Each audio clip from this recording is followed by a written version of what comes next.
Programa Visão Espírita. Apoio. Livraria Espírita Guilom Ribeiro. Há 50 anos divulgando o livro e a doutrina espírita.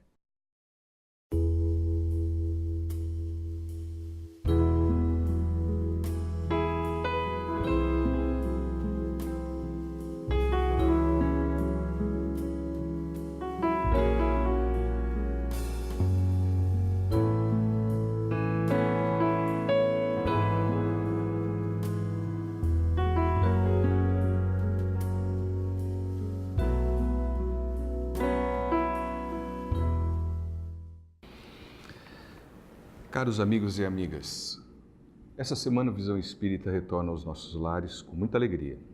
Temos o prazer de receber aqui conosco Divaldo Pereira Franco e o nosso querido José Antônio Luiz Balieiro.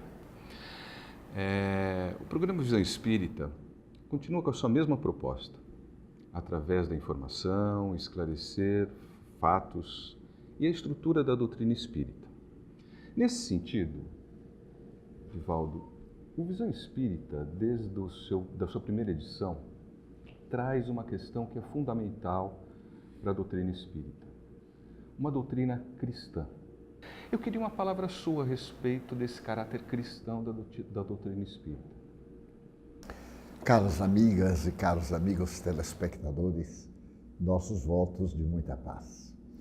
Foi Jesus quem denominou o Espiritismo como doutrina cristã, porquanto ele estava próximo aos dias do testemunho, e na última jornada a Jerusalém, ele referiu-se àquela hora de amargura que estava prevista para a sua jornada terrestre.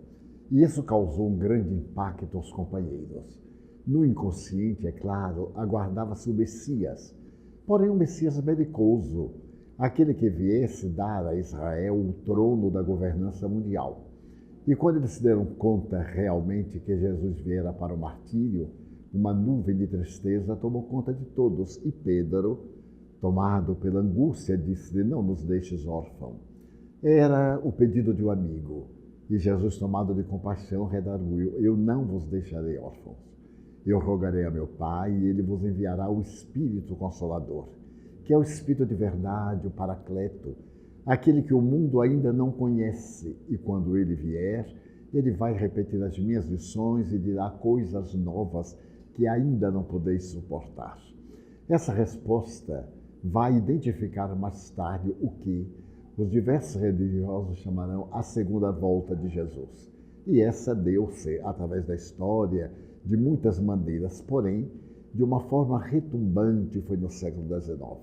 Quando os fenômenos paranormais, os fenômenos metapsíquicos, como se queiram chamar, começaram a eclodir em vários lugares simultaneamente.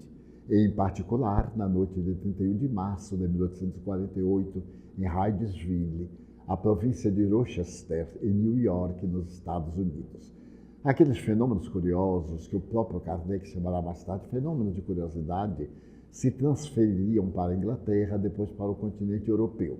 E convidado o professor Rivaio, que é o seu nome real, a examinar esses fenômenos, ele teve a dúvida. Era um homem lógico, era um homem racional. A velha tradição do pensamento iluminista francês estava nele muito bem definida. Mas depois que ele observou os fenômenos, ele chegou a uma conclusão curiosa. Como pode uma mesa que não tem cérebro e nervos pensar?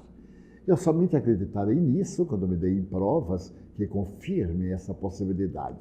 E essas provas foram lhe dadas na residência de uma senhora, Madame Pleine-Maison, na última terça-feira de maio de 1855. A partir dali, ele viu que se tratava de algo que transcendia a frivolidade e foi estudar os fenômenos. Com seu critério de observador e ao mesmo tempo de cético, que estava iluminado por uma doutrina que na hora estabelecia as diretrizes de segurança do pensamento filosófico, que era o positivismo, ele começou experiências em toda parte e chegou à conclusão de que esses fatos tinham uma causalidade, porque eram fatos inteligentes. Portanto, as causas deveriam ser inteligentes. E chegando a essa conclusão, ele resolveu, publicar o resultado do seu trabalho, dando lugar ao nascimento de O Livro dos Espíritos, que foi publicado no 18 de abril de 1857, na Galeria d'Orléans, em Palais Royal, portanto, lugar de maior destaque na cultura francesa. Essa data, 18 de abril de 1857, é considerada por nós como a data do espírito imortal. E outras obras foram publicadas. Logo depois, uma obra dedicada ao estudo da paranormalidade, da mediunidade, em 1861. Em 1864, o Evangelho segundo o Espiritismo. E no Evangelho, o início dele, a sua apresentação é fascinante. As estrelas que estavam nos céus caíram sobre a terra e, sob o comando de uma grande voz, era, portanto, a volta do Cristo, e as estrelas eram os espíritos luminíferos que vinham trazer as informações. E é no Evangelho segundo o Espiritismo que Allan Kardec, sob a direção das entidades guia da humanidade, estabeleceu que era uma doutrina cristã. Por que cristã? Porque era a única que possui os elementos básicos para proporcionar à vida aquele anelo de todos nós que é a felicidade. Mas não era apenas a repetição dos fenômenos, era uma transcendência filosófica ético-moral. Então o Espiritismo passou a ser chamado a terceira revelação judaico-cristã. A primeira é a de Moisés, o Decálogo. A segunda, a dele próprio, o amor. E a terceira, a da reencarnação, a doutrina espírita. E todo o Evangelho, apresentado pelos Espíritos imortais e comentados por Allan Kardec, os textos, é uma evidência que se transforma em fato de que o Evangelho está trazendo no Espiritismo a mensagem perfeita de Jesus, que aparece em toda a sua magnificência. E é fascinante notar que no Livro dos Espíritos, na questão 625, Allan Kardec interroga qual o ser mais perfeito que Deus ofereceu à humanidade para servir-lhe de modelo e guia. E a resposta é a mais sintética da filosofia universal, Jesus.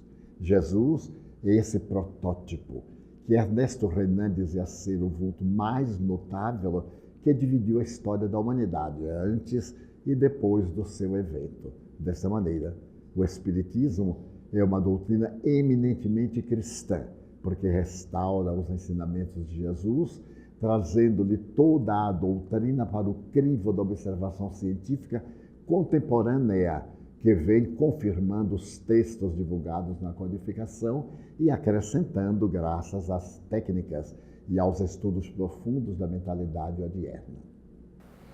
Ótimo.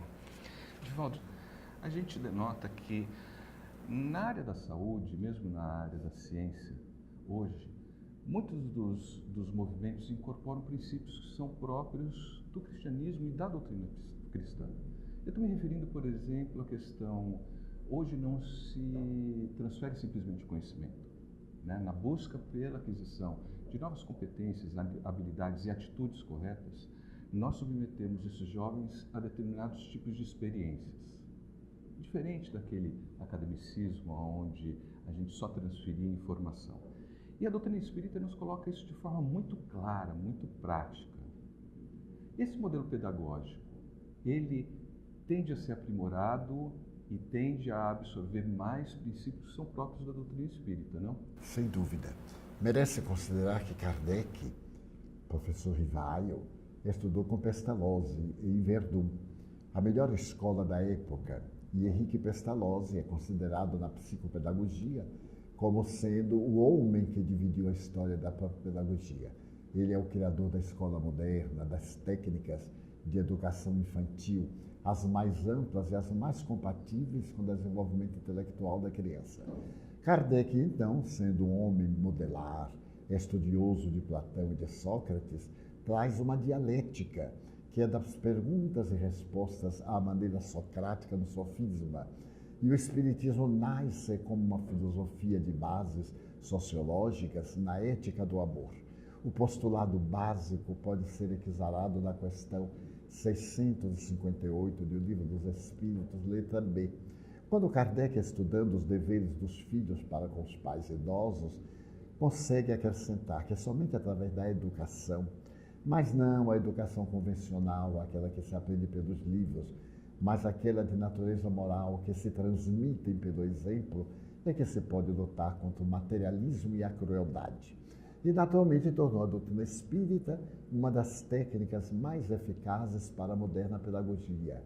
Dessa maneira, o espiritismo é uma doutrina que traz os seus postulados demonstrados cientificamente para a área da filosofia, mas da filosofia pedagógica, incorporando ao nosso dia a dia aquele modus operandi, as suas manifestações mais profundas, de tal maneira que passem a fazer parte do nosso cotidiano.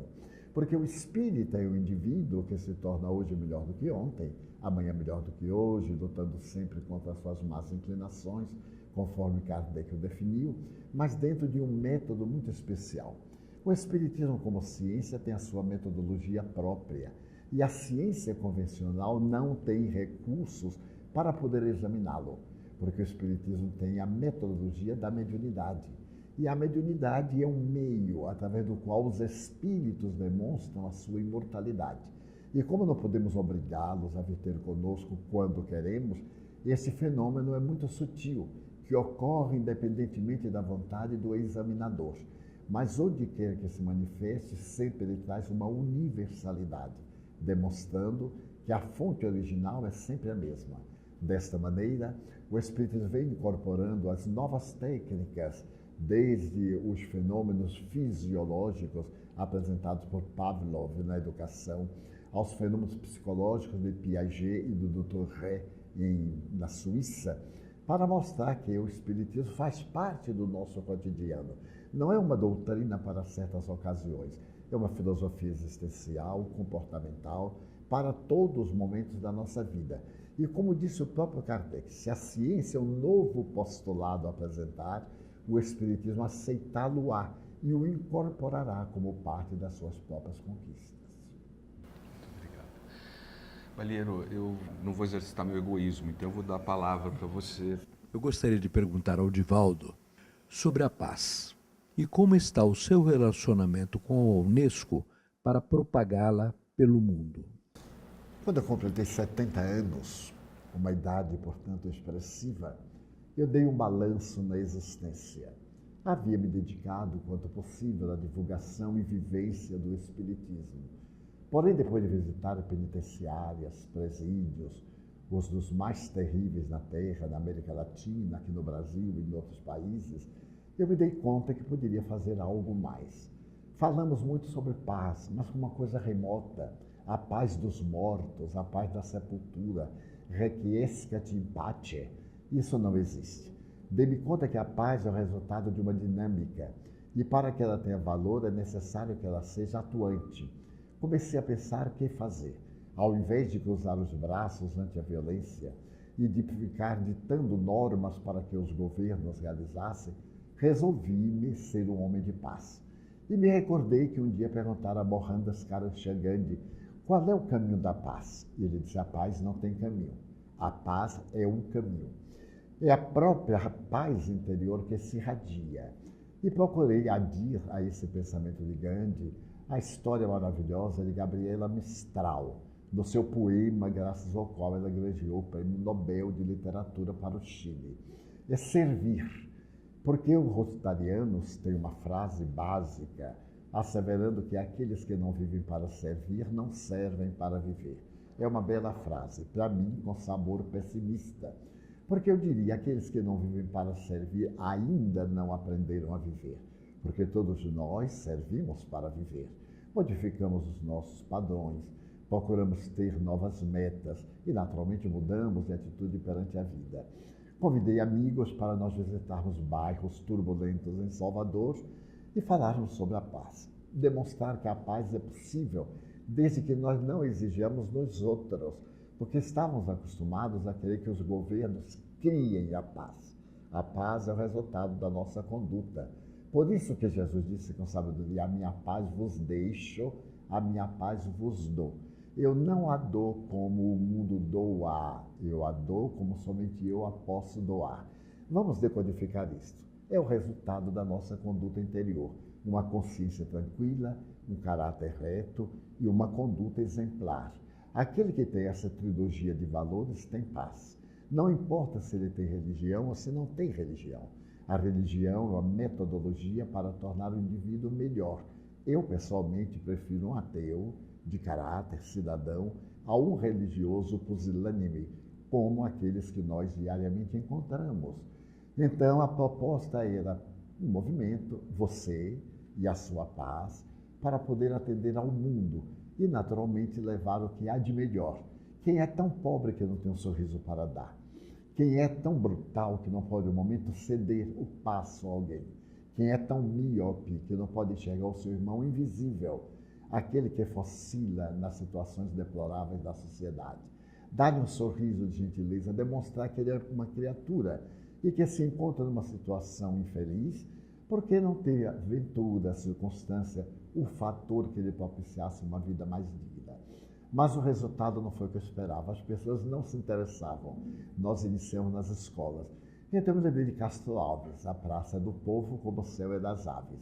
Então, nas prefeituras locais, da periferia de Salvador, nos bairros mais violentos, nós fomos colocando palanques, alto-falantes, colocando spotlights com a permissão das autoridades locais e falando a quem viesse nos ouvir. O movimento cresceu, hoje já se espalhou por grande parte do território nacional. Há 2 anos apresentamos-lo na ONU e nós, em 2005, fomos agraciados por um órgão da Suíça, um organismo internacional, como embaixador da paz no mundo. Mas são títulos. O importante é que eu possa, em nós, ser aqueles indivíduos pacíficos e pacificadores, cuja vida seja um espelho que reflita a excelência da paz. Já conseguimos levar o movimento à Inglaterra, à Suíça, à Bélgica, à França, à Espanha, Portugal e etc. E aqui na América Latina também a diversos países. E no Brasil, desde Manaus até Porto Alegre, Novo Hamburgo, tivemos a oportunidade de apresentar o nosso movimento. O objetivo não tem caráter político nem religioso. É a mudança do mundo para a verdadeira paz. E na hora em que nós mudarmos para melhor, o mundo se tornará profundamente melhor. Então, é um pacto emocional com a Unesco, que no ano 2000 apresentou um manifesto em favor da paz, constituído de 6 itens. Mas se nós olharmos, eles são tão cristãos que comovem. Primeiro, preserve a paz. É um postulado simples.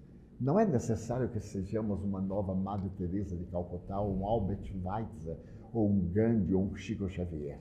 Basta que onde estejamos, preservemos a paz. Segundo, não criemos atos de violência, não geremos essa resposta da violência do indivíduo. Sejamos nós aquele que sorri ante a dificuldade e aquele que educa. Porque na educação, como já o disse e repeti Allan Kardec, dispomos dos meios exequíveis para proporcionar a paz. O terceiro, seja tolerante. Ser tolerante não é ser conivente. Conivir é estar de acordo com o erro. Ser tolerante é poder manter um espírito de compreensão do direito do outro. Quarto item, aprenda a ouvir para entender. Todos nós temos facilidade de expor os nossos problemas, mas não nos interessam os problemas alheios. Eu sou você, porque eu me reflito no espelho que você é. A sua conduta afeta a minha e vice-versa. Por fim, preservar a natureza. É o quinto item da Unesco. E, naturalmente, encerrando com um de natureza cósmica, que é exatamente esse que diz respeito a redescobrir a solidariedade. Então, redescobrir a solidariedade é voltarmos a ser solidários. Abandonamos a solidariedade, somos solitários.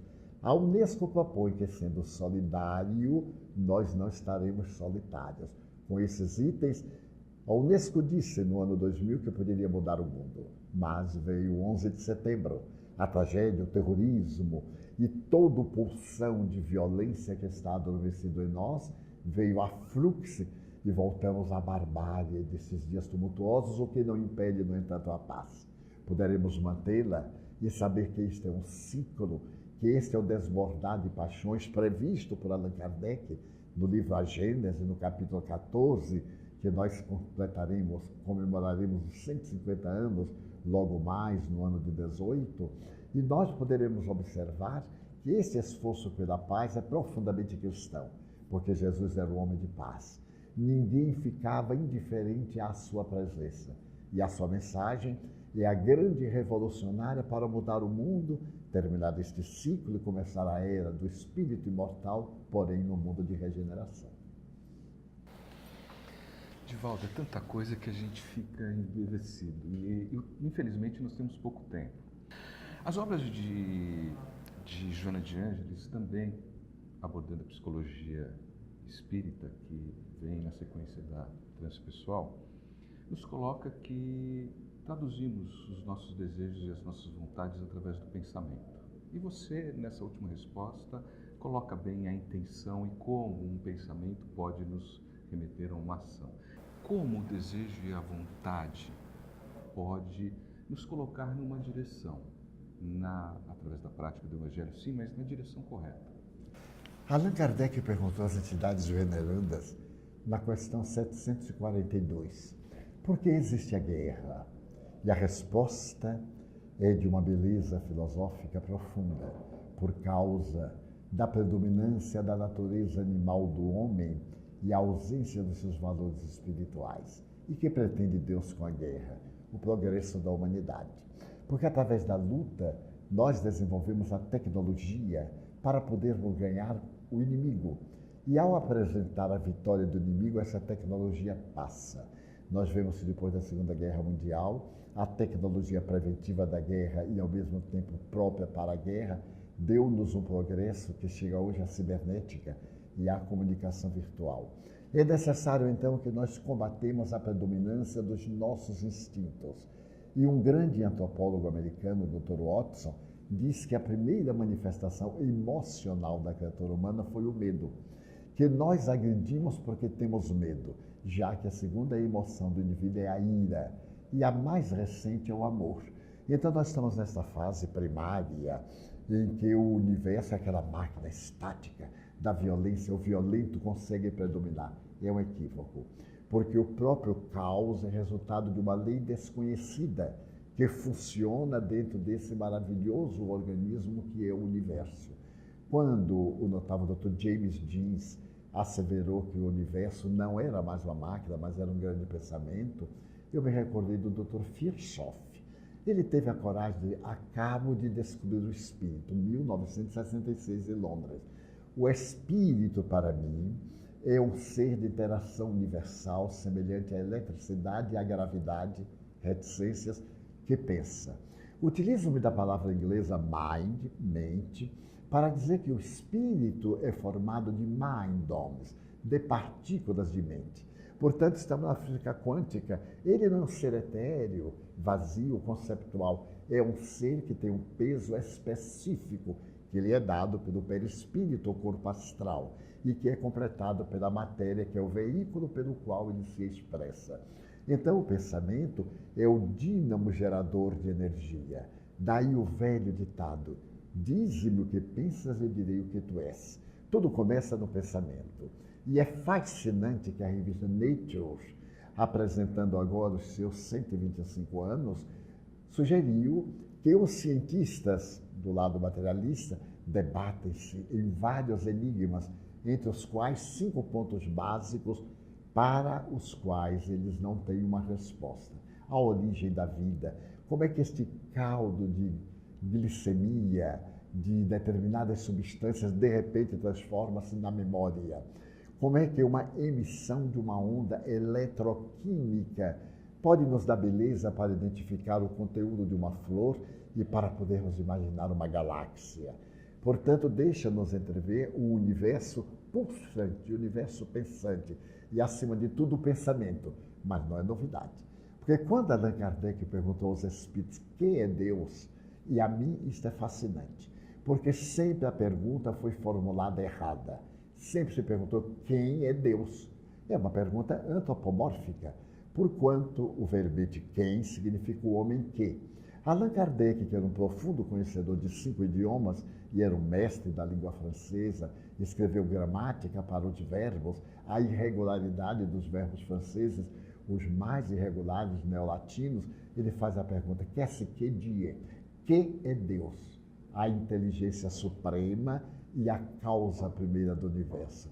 Definiu sem limitar. Porque definir é colocar dentro de palavras.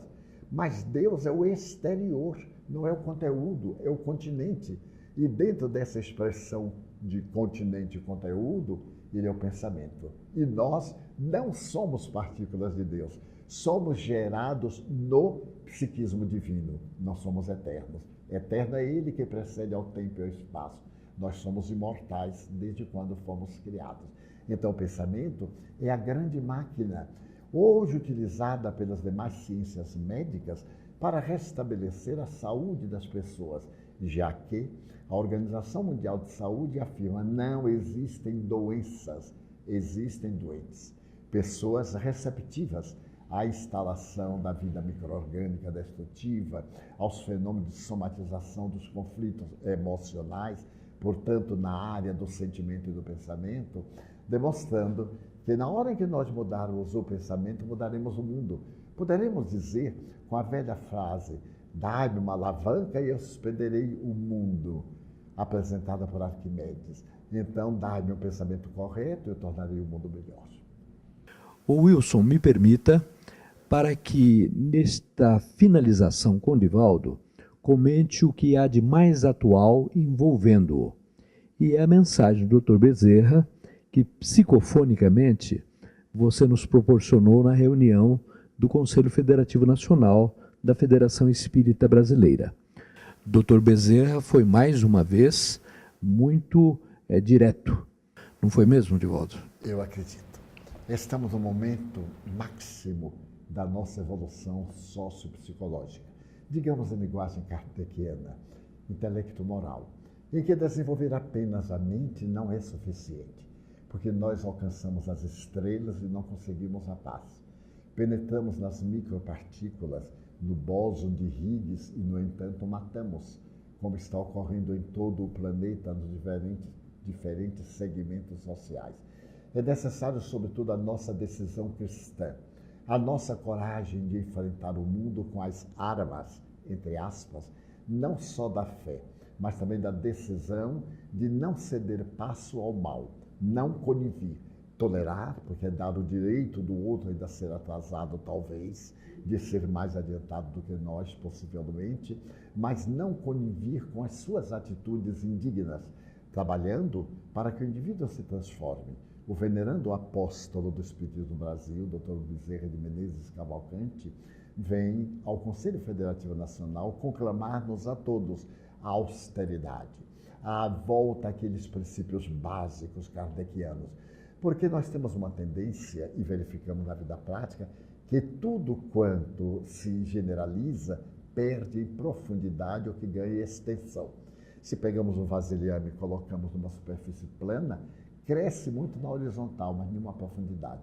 E como o Espiritismo hoje consola milhões de pessoas, surgem também as ideias esdrúxulas, as ideias esquisitas, as egóicas, as pseudocientíficas, de indivíduos que querem acrescentar alguns apêndices ou querem propor uma atualização. O Espiritismo é profundamente atual, marcha ao lado da ciência, avança com ela e não se deixa ultrapassar. O venerando amigo vem nos convidar para que vivamos esses postulados, ao invés de estarmos apenas a repeti-los.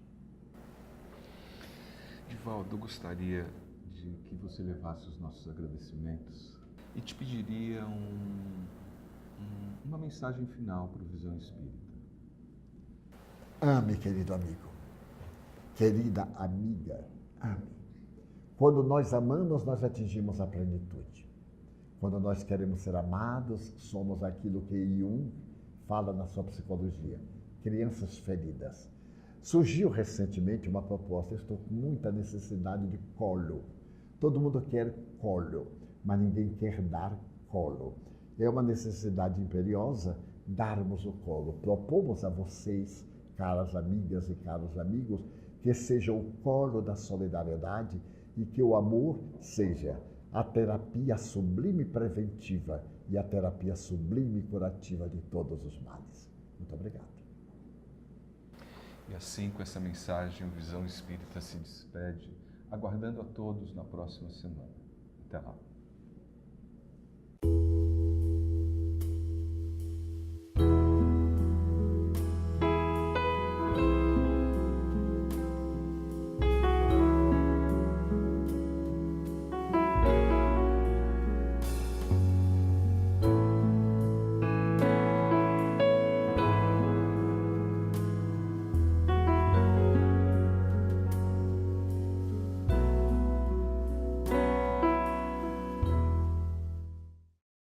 Programa Visão Espírita.